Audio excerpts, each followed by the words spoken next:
নমস্কাৰ ৰাইজসকল। এয়া আজিৰ মোৰ ট্ৰিপ আছে যোৰহাটৰ পৰা ডিমাপুৰ এয়াৰপৰ্টলৈ। এয়া মই গৈ আছোঁ যোৰহাটৰ পৰা দেৰগাঁও যিটো ৰাস্তা, সেই ৰাস্তাটো নেদেখুৱালে মনটো ভালেই নালাগে। ৰাতিপুৱা পৰিৱেশ চাওক এই সুন্দৰ, আৰু লগতে মই আপোনালোকক ক'বলৈ পাই দুখী যে মই সম্পূৰ্ণ ভিডিঅ'টো কৰিব নোৱাৰিলোঁ। ডিমাপুৰৰ পৰা অহাৰ পিছত যিটো ভিডিঅ' সেইটো ভিডিঅ' মই দেখুৱাইছোঁ লগতে। নমস্কাৰ, মই ডিমাপুৰৰ পৰা আহি আছিলোঁ আৰু আহি থাকোঁতে দাদা এজন পালোঁ। এইজন উঠিছে মোৰ লগত। এইপিনে চাওক, হাই কৈ দিয়ক দাদা। এয়া আমাৰতো কাৰ্বি। এজন কাৰ্বি হয়, তো মই তেখেতৰ লগতে অলপ কথা পাতি টাইম পাছ কৰি আছোঁ। চ' মই যদি আপোনাক মই অসমীয়াত ক'ম আৰু আপুনি মোক কাৰ্বিত শিকাই দিব খালি কথাবিলাক। চ' যদি কওঁ মই ভাত খালোঁ, এইটো কি হ'ব? আনচু এটলোমা। অ'কে। দেন মোৰ ঘৰ ডিফু, এইটো কি হ'ব? নেহেমকি ডিফু। নেহেমকি ডিফু। আচ্ছা, মোৰ ঘৰ যোৰহাট বুলি ক'লে কি হ'ব? নেহেমকি যোৰহাট। ভাষাটো এনেকুৱাহে আৰু নেহেমকি যোৰহাট। হয়। মা নেহেমকি গুৱাহাটী। নেহেমকি গুৱাহাটী। আচ্ছা, মই গুৱাহাটী নহয় বাৰু, মই যোৰহাটৰ।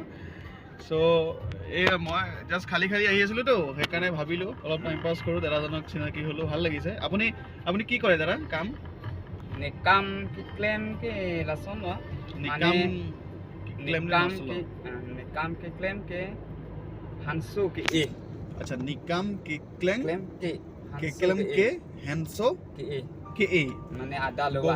বহুত টান শব্দ দেই কৃষ্ণ, মই নোৱাৰোঁ আৰু এইবিলাক, আৰু দাদাকে দিছোঁ, আপুনি কৰক। আচ্ছা ঠিক আছে, এইটো মই বাদ দিছোঁ। এনেই আপুনি কি কাম কৰে? আপোনাৰ পেচা কি? মই নিজৰ কামটো এনেকুৱা খেতি, মানে ৰিট আকাম বুলি কয়।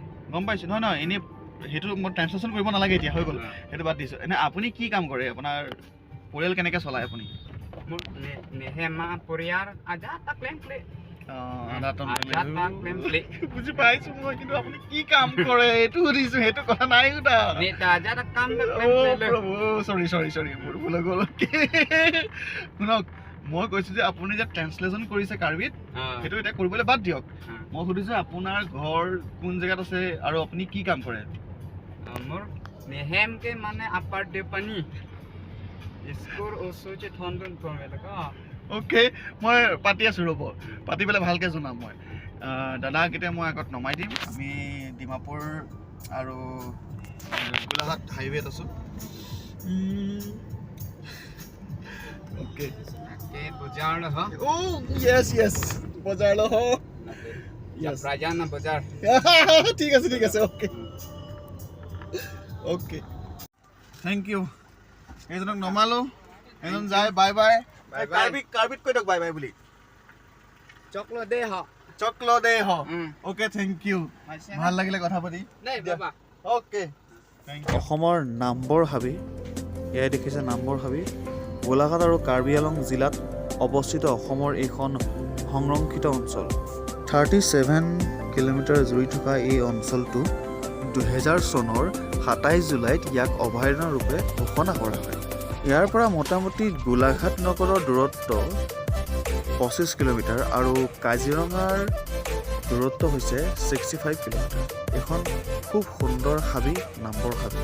আপোনালোকে প্ৰাকৃতিক পৰিৱেশ উপভোগ কৰক। আজিলৈ ইমানতে, ধন্যবাদ।